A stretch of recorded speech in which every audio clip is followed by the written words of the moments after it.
So Kathleen, should I kick things off? Trisha, thank you for kicking off our program today. I would absolutely love to, and I always feel so honored to. So first, we start with kicking things off by introducing none other than Kathleen Caldwell. She is the CEO of Caldwell Consulting Group and the founder of C-Suite Network's Women's Coaching and Consulting Council and the Women's Success Accelerator.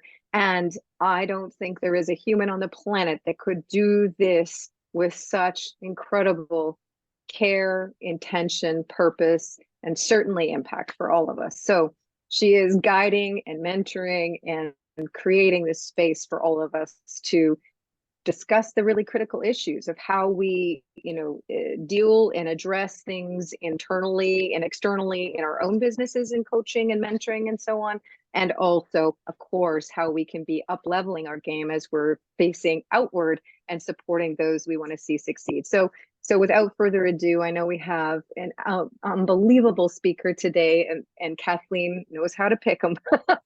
That's all I can say about that. The conversation is absolutely going to be incredible. So Kathleen, I will hand things over to you. Thank you. Trisha, Ben, thank you. Thank you. Wow. We've known each other a long time, and I so appreciate you, adore you, and see you rise in your life and in your career. And as CEO of C-Suite Network, there's so much that you're doing and who you are that inspires me and all of us. So thank you. We got a love fest going here, a chick fest, a sister fest, whatever you want to call it, and it's all good. Yes, rising together, right? Thank you, Trisha. Yes. So today's program is just extraordinary, and what I'd like to do is just jump in. So glad each of you are here. It makes my heart so happy that we're here supporting each other, supporting you in what you're up to, and also our esteemed faculty member, Cindy Watson. We get to enjoy her and really learn from you, Cindy. So I'll do a formal introduction in just a moment. So with that, we have got a great program, and scaling up in every area of our life is so incredibly important. And we have a perfect speaker, which I'll tell you about Cindy in just a moment. But thank you, Trisha, for the introduction. I'm Kathleen Caldwell. So grateful. When divine inspiration and action come together, magic occurs. And so thank you, C-Suite Network. It's a joy of my life to found the C-Suite Network Women's Coaching and Consulting Council and bring women together to promote, showcase, and highlight all of us, each of us, and together we are rising together. It's so thrilling. And I'm an author, speaker, and also, as I love to say, ballroom dancing partner for my beloved husband, Michael. And so just to quickly recap, because it's important to just take a moment and share with you, we have had, as always, incredible programs. We are tuned in as a community as to what's happening in the world. And so we celebrated Leap Day and focused in on the 4 big goals with 4 big moves, just keeping it really simple. But what do we need to do to move ourselves forward with boldness, with inspiration, with action? And of course, big shout out to Deb Creer, our sister, esteemed faculty member. She has really been honing in on podcast mastery. And as you know, her podcast, hosted and powered by C-Suite Network, the Business Power Hour, she's now, I think, close to 850 episodes.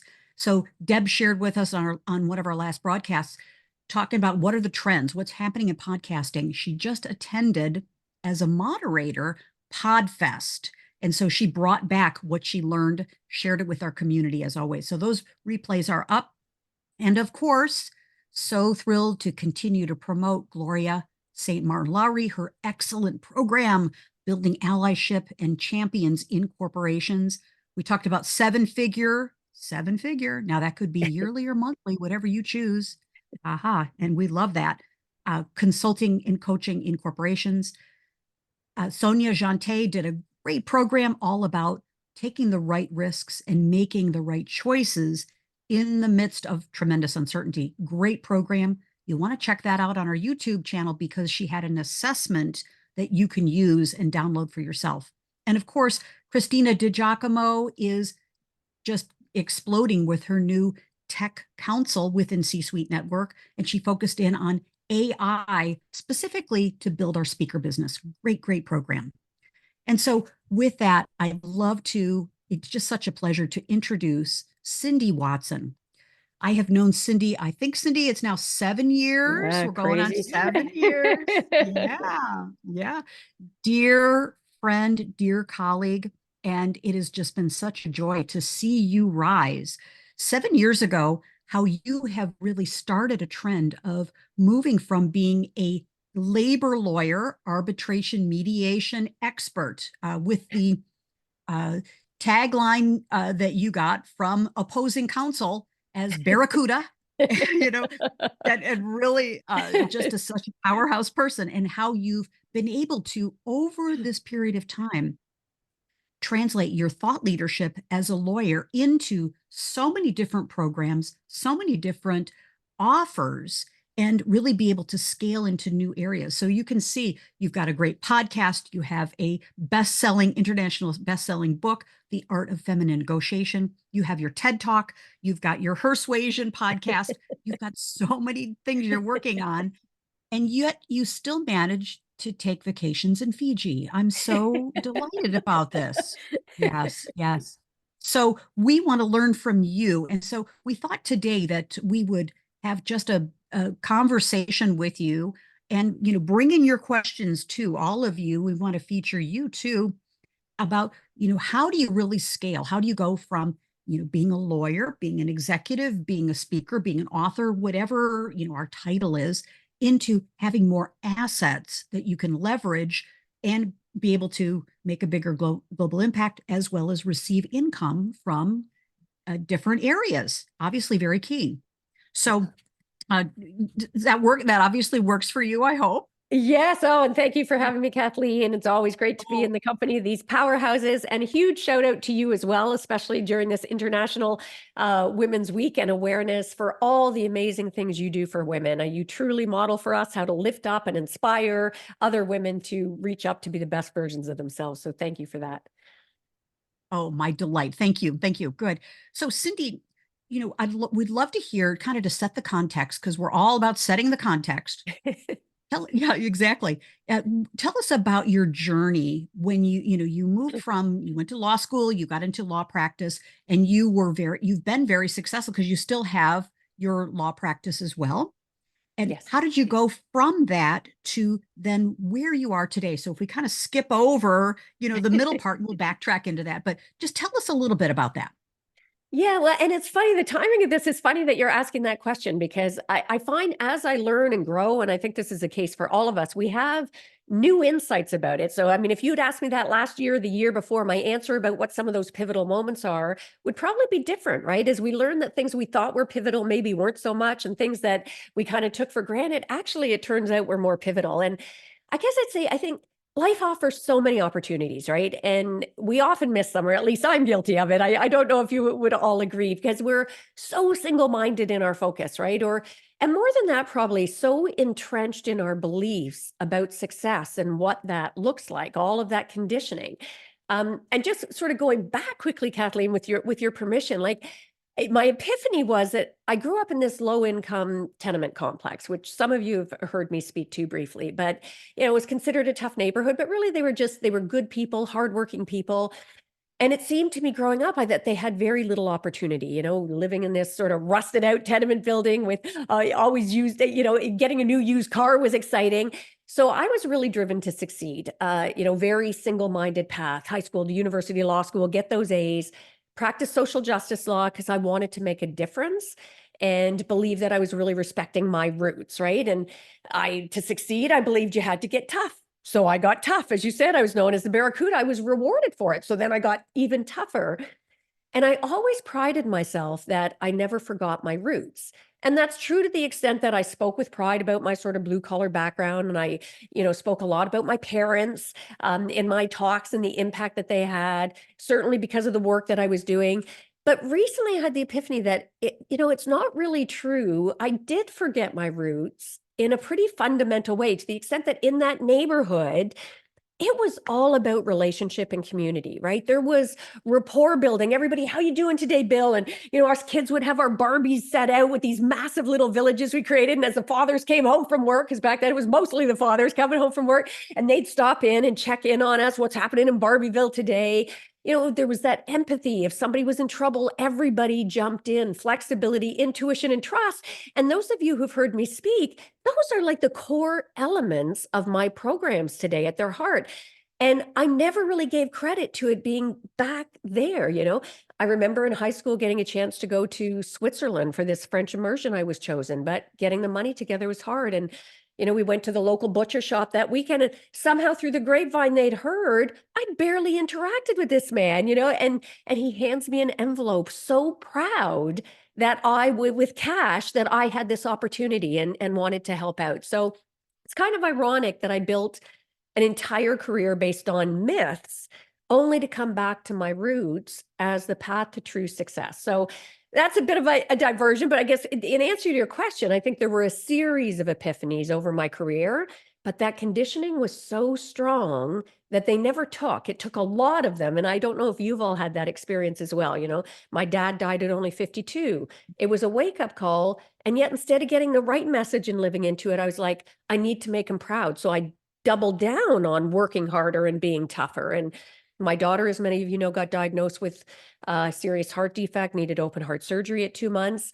And that time I really got like, oh my gosh, this conflict-ridden approach, everything I'm known for as the Barracuda, it just seemed so counterintuitive. And I did come back softer for a period, but then that old conditioning kicked in when I met that resistance in the legal profession again, and I fell back into those old patterns. And certainly in law, there were rumors that I was successful because I was sleeping with my clients, or I'd have my ideas co-opted. I saw the treatment of other women in politics and ongoing apparent refusal to see the mysterious candidates in top positions, right? So I just saw this increasing loss of humanity, loss of recognition and appreciation for what was important, and a loss of, I guess, connection, I would say, both. And my work persona was different than my personal persona and how my friends and people I love knew me. I thought, okay, that kind of split personality approach is unhealthy. And that's what really, I think, triggered me, Kathleen, to start exploring the impact of the conditioning, these myths that we buy into, where we see our so-called feminine as a liability. And that was really the kickstart that set me on this mission to redefine success, reframe negotiation so that we can negotiate our best lives, like individually, collectively, personally, professionally, and even on the global scene. That's sort of the mission. And that, I think, were the series of sort of rationales that led me there. Fantastic. And, I remember the pivotal time when you then shifted because to really focus in on the art of feminine negotiation. And I could see you, and of course, as you're one of your mastermind partners, and you're in a lot of masterminds, one of your mastermind partners, to see that this body of work was emerging and you were really scaling. I'm kind of curious to help us understand, how do we scale, in our own way? Take us back to, idea to ideation to growth and scaling. Because you had the idea, and then it was like it bubbled up, and then you hit a fast lane, Cindy. You really hit a fast lane. Yeah, although in fairness, that great question, as always, Kathleen. You get right to the heart of things, which I love about you. And I'd love to say that I had this idea and this epiphany and it immediately took off, but I had to find my way, I think. So for those of you here, or those of you who are going to listen to the replay after, it's, if you feel like you're trying to find your way, that's okay. During that process, as you grow and refine and hone the concept, it will get stronger. And for me, ultimately, like, as you know, I was focused on purpose, and then you watched the evolution, Kathleen, as I moved to the art of feminine negotiation, when I recognized that all of life is a negotiation, right? It all comes down to that. So ironically, some of the obstacles, I guess, that I faced and the solutions to overcome them lay at the heart of what is now my mission, right? That, building a global business is no exception. It's all about negotiation. So I would say the first sort of obstacle, if you will, was that allowed me to get over and scale was mindset. And the solution was negotiating my mindset, frankly, right? Pushing past those limiting beliefs about playing small, being nice, that you're not enough, not deserving, how resistant we tend to be as women to receiving, fear of failure, if I'm being honest, fear of success also. So I would say recognize that there will be discrimination. As a woman in business, you will face discrimination, you will face unconscious bias, but be sure that you've dealt with your own internal bias and sabotaging by negotiating your mindset. I would say for me, that's the first obstacle. And I don't know if you want to sort of give feedback, if you want me to plow through what pops into my mind about it. Yeah. Well, I want to also go out to each of you and what's emerging for you to ask Cindy, because we want to have this be conversational and talk about the journey, and also, Cindy, also the tactical parts of, strategically, what have you done? And then tactically, what have you done that we can learn from? Yeah. And, so because all of us playing small, that's one thing that I know about you, Cindy, and for all of us is playing small is just not an option anymore. The world is calling us forward. And Cindy, you specifically, you've really risen to the occasion, and you've got so many global brands and assets that are fantastic. It wasn't overnight. Yeah. You built it over time, so that it's a really solid foundation where you can turn the levers of your business for what's important to you. Yeah. Yeah. So are you looking for some sort of strategies on that? Would you say? Is that feel free, jump in. Everyone, questions, raise your hand, unmute yourself, whatever works for you. But what would you say are some things that you've done, Cindy? You had your mission. It really started to become more crystal clear, and then you started to take action. What would you say from there? Negotiate your mindset. This negotiation concept is everywhere, which is gorgeous. Yeah, for you. It is. Yeah.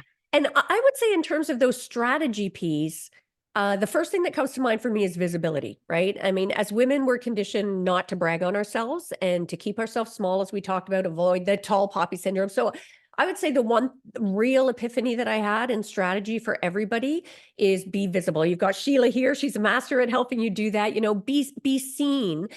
And part of that is brag on your accomplishments, frankly, right? And that takes some mindset shifts to be able to do that. Like, we're so conditioned to be humble, and that's a good thing. And that's, a really great attribute. Well, guess what? In business, you don't get visible by being really humble. So, when my book hit Wall Street Journal and USA Today bestseller status, I sucked it up and I put it out there, right? When my podcast hit the top 2%, I let people know. When my TEDx hit 2 million views, I was out there letting people know that. And, recently you may have seen I've been blasting like crazy because I, did some PR and I got featured in Forbes and Chicago Tribune and LA Weekly, and I am posting it everywhere unabashedly, right? So when you say think big, absolutely. And another strategical tactic I would say is just like and it's so simple, a really practical matter, have your resources ready and have them be professional, right? Have a media one sheet,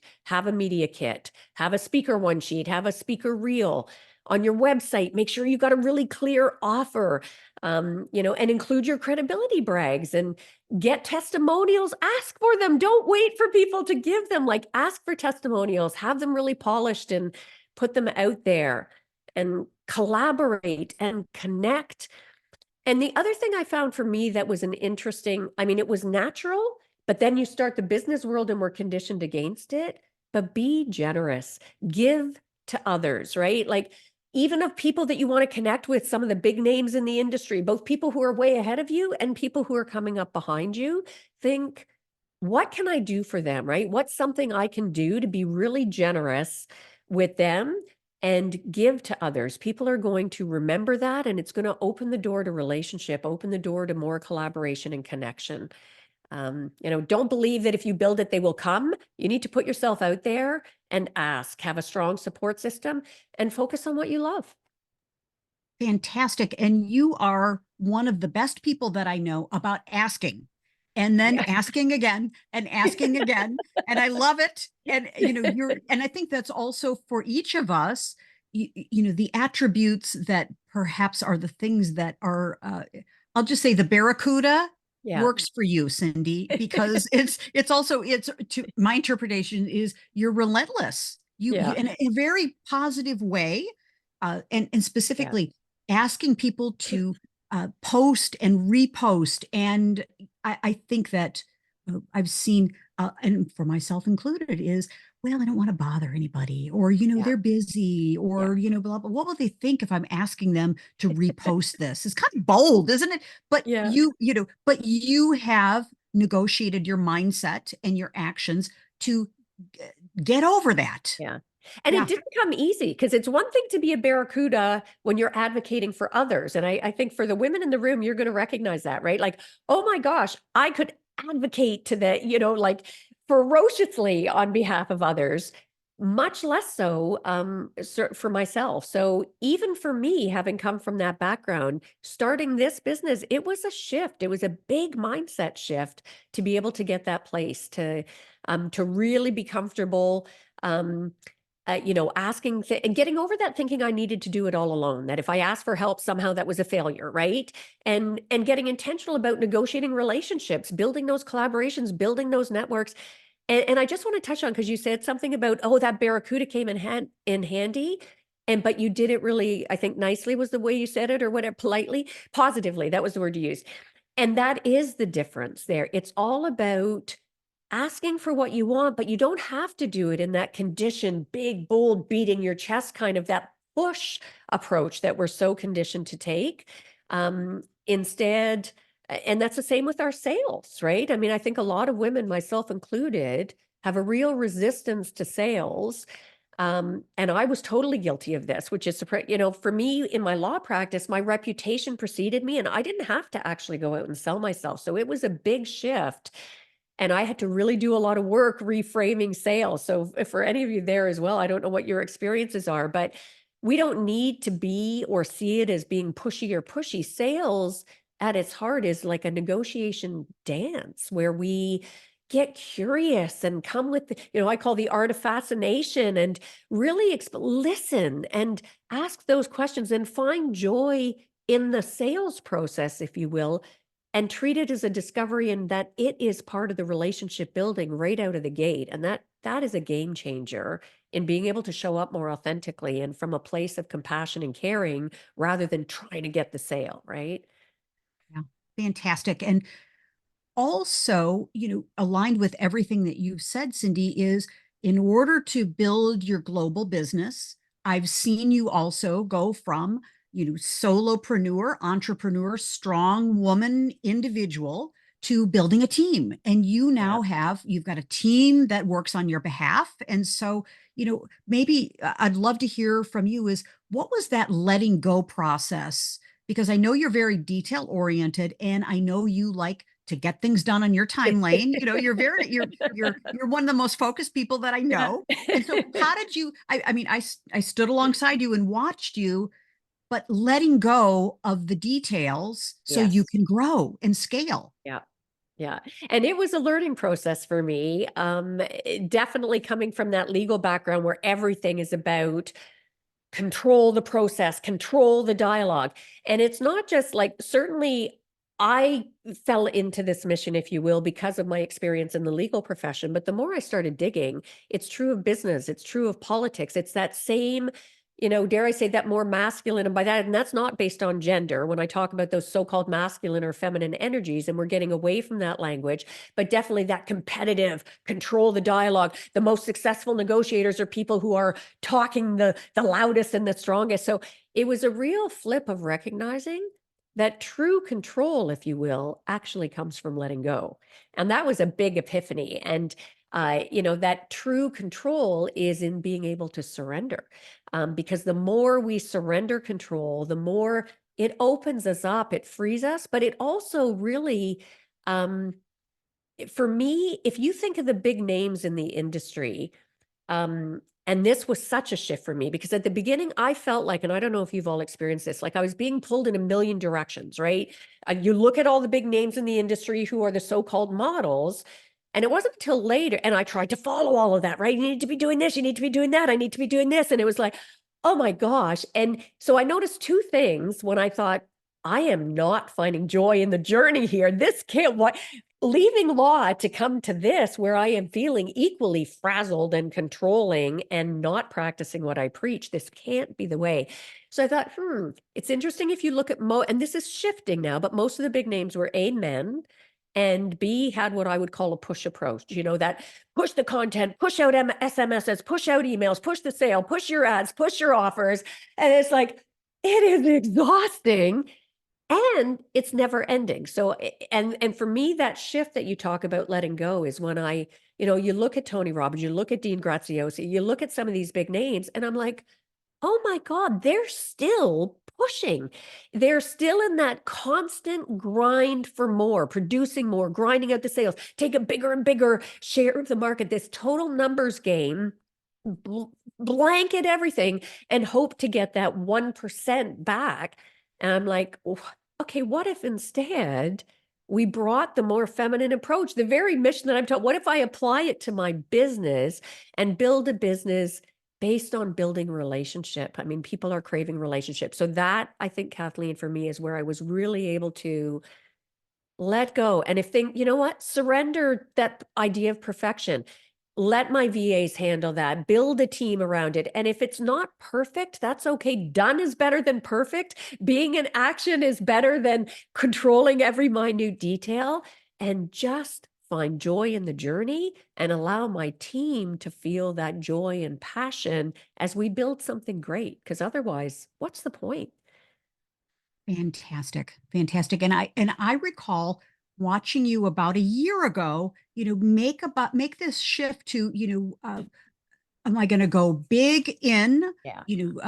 coaching Yes. and consulting, persuasion, the art of feminine negotiation, and all, this body of work, or, where else should I go? And so I'm just curious to share with all of you and Cindy, what has worked for you to keep motivated in the long game? Because you've been playing the long game. Each of us are playing a long game. And Yeah. what works for you around staying motivated, inspired, committed to the mission? And it may be the mission for today, but maybe it's a mission for longer term too. Yeah. No, I love that question. Oh my gosh. And because it's all about evolving, right? Being open to constantly evolving. And it's funny because one of the things I hated about the practice of law was the arrogance, frankly, right? I mean, it's no wonder nobody likes us as a profession. I mean, there's this belief, and it's instilled right in law school, right? And you see that in business, I think, in some of the MBAs, and that this belief that we know everything and that we need to be seen and seen to know everything. And that leads to not really listening, not engaging, not building relationship. And so for me, what keeps me in the game is recognizing that I need to constantly be growing or else I'm stagnating, right? And never allowing myself to think I've got it all figured out, stay open to, and in fact, invite new perspectives, new outlooks, new methodologies. Change is inevitable, right? It's one thing that's certain in this world. And the rate of change today is exponential, like in every way, culturally, technologically, you name it. And rather than being intimidated by the changes, I'm certainly trying to really be open to embrace them. But at the same time, and I'd be remiss if I didn't say this, though, I think part of that passion comes from that combination of being open, but at the same time, knowing and remembering our history, right? Never getting complacent and recognizing that it is so easy to lose ground if we don't continue to share and grow together, remember where we came from. And for others, because I think women historically have always been able to be very assertive for others, but less so when advocating for ourselves. So for me, I would love to see the shift forward be where we release this, whether it's about women or men, and everybody just embracing traits that allow us to be better versions of ourselves and lift and inspire others up to be, always leaning a hand back and having a hand up. So somebody here can help lift me up and the people coming behind can help lift up, and creating this gorgeous chain where we're always moving up in life and helping others to move up, to have the best experience of life that they can. So I don't know if that answered your question, but for me, that's when we've hit the nirvana, if you will, when we're able to separate it from gender and just embrace and love the qualities that people historically associated with women, and then somehow we got duped into dismissing. Wow, fantastic. Yes, yes. Thank you. Thank you. Trisha, would you like to add anything more? I love that. And I'm just very mindful to the practicalities around that, what that looks like, what that means in our business lives, in our personal lives, and how we arm younger people, and support what they're doing, which is quite interesting, very, very interesting. So yeah, anyway, thank you so Well, much, and I Cindy. love that. And if I could just add on to that, because I think you've hit on a really important point that I didn't address actually, Trisha, and that is, yes, that's great. And that sounds all flowers and roses. And the reality is you are going to be facing unconscious gender bias. So when a woman shows up in a particular way, she's going to be viewed differently. I mean, you look at those boardroom studies where somebody looks at a picture of the boardroom table, and if they're asked to describe a woman sitting at the head of the table in a photograph versus a man sitting at the head of the table, both men and women judge the woman very harshly. So I think we have to start really young. And I'm glad you mentioned it, because it's one of the things that really motivated me with the art of feminine negotiation and just reframing this concept of success and negotiation. We have to start young, and we have to be talking about it. Like, let's own it. Let's talk about the dialogue and know that at first there will be resistance. There'll be that pushback reflex, but also there'll be resistance to women showing up in particular ways. And there'll be resistance to men showing up in ways that were not typically associated with being a man. When men step into that, compassionate kind of leadership in business, they're often sidelined a little bit for that or judged for that. So I think the more we have these kind of beautiful discussions, and call it out, this sort of gender-based differential treatment as opposed to the traits, we can start to see that slow shift. But it'll take time, and be aware that there'll be some pushback to that along the way. Brilliant, Cindy. Yes, thank you, Trisha. Great, great question. Yes, thank you. So, Cindy, how about some final words? We'll do a wrap up, and then we'll complete with quick takeaways and appreciation and acknowledgement for you. Oh, So I love it. I would say my final words would just be, with everything that we've talked about here today, at its heart, be true to yourself. Be authentic more than anything. I'd say there's no one way to be a woman and man. There's no one way to be necessarily a best leader. And I'm embarrassed now when I look back at my early videos and talks and episodes. I was so stiff, so didactic, right? Rather than just being fully me, warts and all. So embrace yourself, be true to your style, whatever that is. And let yourself, I am being the videos that I think have had the most exposure are ones when I was so raw, like so real, and bringing all my hurt and imperfection to the table. So that would be my biggest advice, is step into your big, beautiful, boldest vision for your business and future in a way that is true to you, and following the passions that you love and bringing joy to the journey at every step of the way. Oh, fantastic, Cindy. Beautiful, beautiful. Yes. Wow.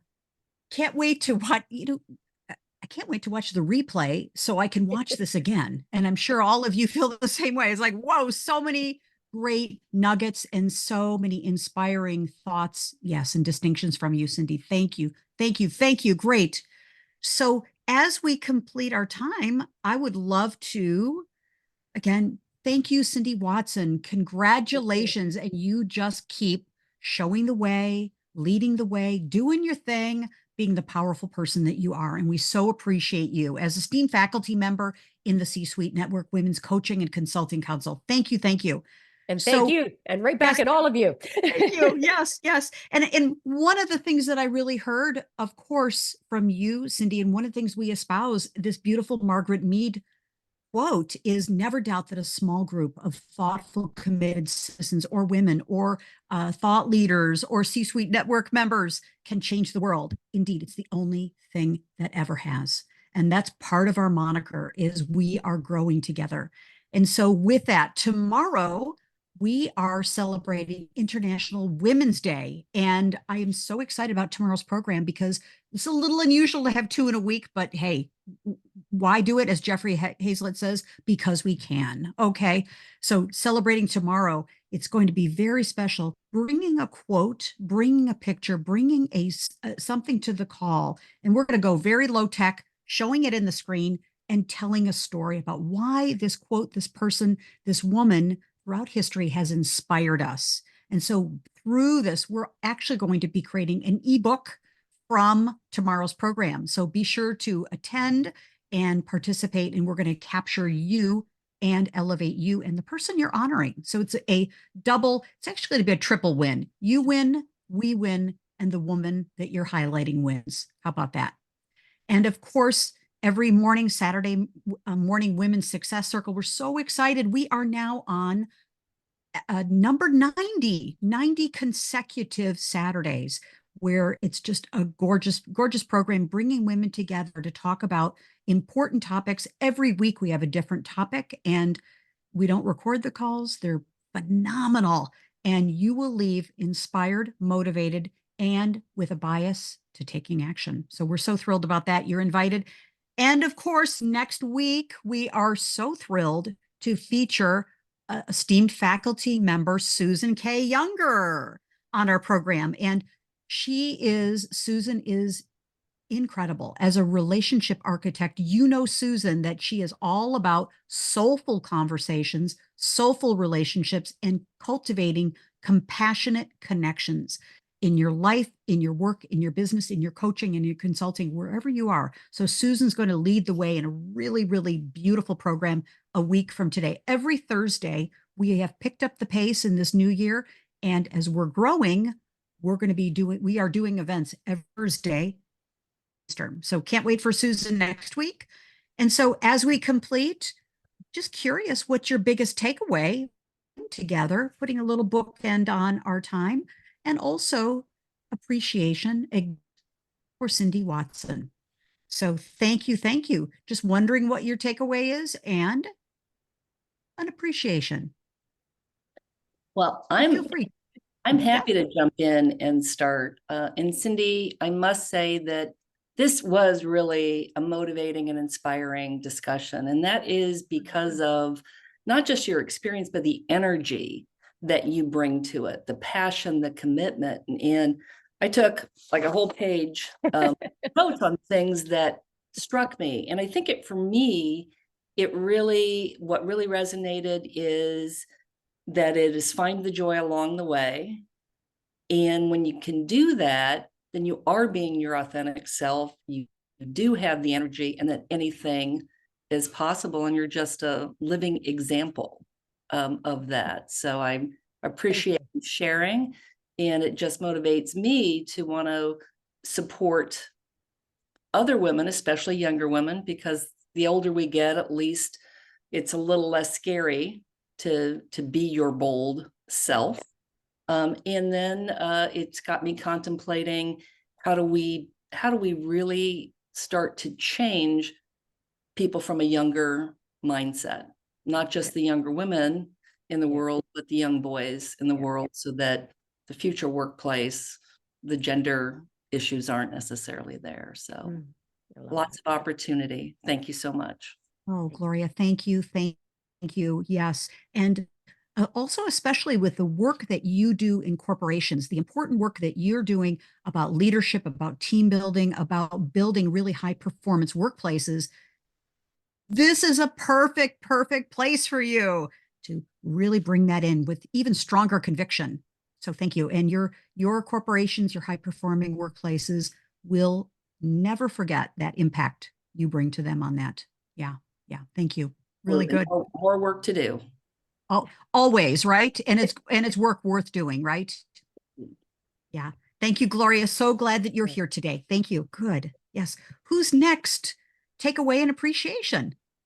You know, I love everything that Cynthia said. Cindy is who I call her. And, Yeah. you know, when Gloria talked about your energy, that truly just empowered so much Mhm. for us to stand up and be true to who we are. Thank you. It also felt like a precursor to what I will talk about next week, because as you were talking about how you look back and you see things differently because of where you are now, and you can see that there were things in your early life that you did not take as key points, but yet now you can look and say, oh, wait a minute, there was examples that I could follow. I just hadn't put them into the role of leadership, or the somebody didn't call out for me that I was to follow this. It was an example by doing and me being part of it instead of me being told to do it. And those sort of things are sometimes the harder lessons to catch. So I really appreciate that you could make that tie-in. And I love just the strength with which you bring these points to the table. All I can say is Thank you. bravo, darling. Bravo. Back at you. Thank you. Yeah. Um, Thank you, Susan. Yeah, go ahead. Yeah. And oh, sorry. well, I was going to say, we can't wait until your program next week. Yeah. And Oh, yeah. really, Susan, you're all about bringing the soul and the compassion and the connection with people. And our program with you next week is so timely, Susan, because aren't organizations now and associations and groups, they're longing for more soul and they're longing for more connection between people and with people. So the timeliness is so perfect. And part of it, it's a big part of the work that you do, Susan. So thank you. Thank you. Good. Like, Good. Trisha, please. Yeah. Yeah, I'm happy to jump in and certainly build on where Susan was just wrapping, which was thanking you for your strength in conviction and how you speak to these issues.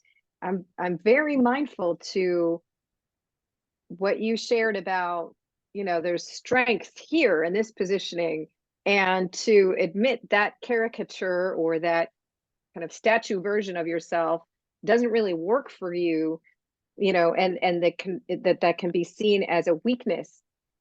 It is, and I know this to be true, it is absolutely a sign of the overwhelming, incredible power and strength you're bringing to the table, because you cannot let chiseling happen if you don't have that strength. Yeah.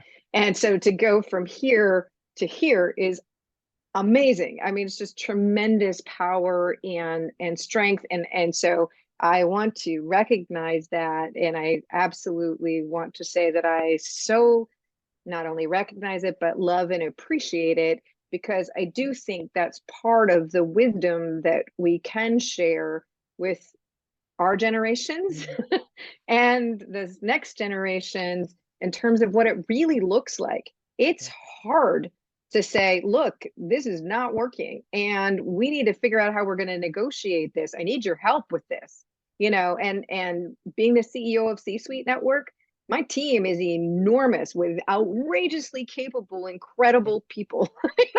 And I put myself out there every day where it's like, okay, we want to build this.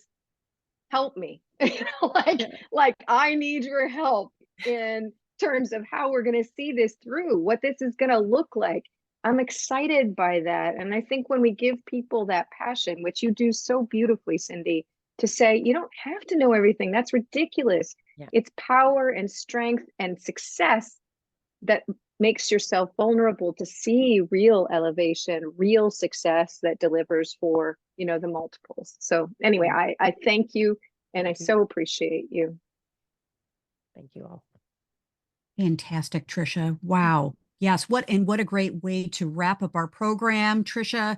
Yes. And leading C-Suite Network to greater heights so that we all benefit, that we all are we're part of the wave with you, and we stand with you and stand with each of you as well. So Cindy, as we complete, oh my gosh, thank you, thank you, thank you. We loved our time together and more to come. How's that? And huge shout out to you again, Kathleen, for all that you do. And I apologize to everybody. I sound like Snuffleupagus from Stephanie Street. As you can tell, I'm all, so hopefully you could hear me. Perfect. Perfect. Perfect. Great. Mhm. Great. Great. So thank you. And we can't wait to see you next Thursday, and come join us in the C-Suite Network, Women's Coaching and Consulting. We want to help you rise and shine. Lots of love. Bye for now. Thank you again. Great program today, as always. Bye-bye. Thank you.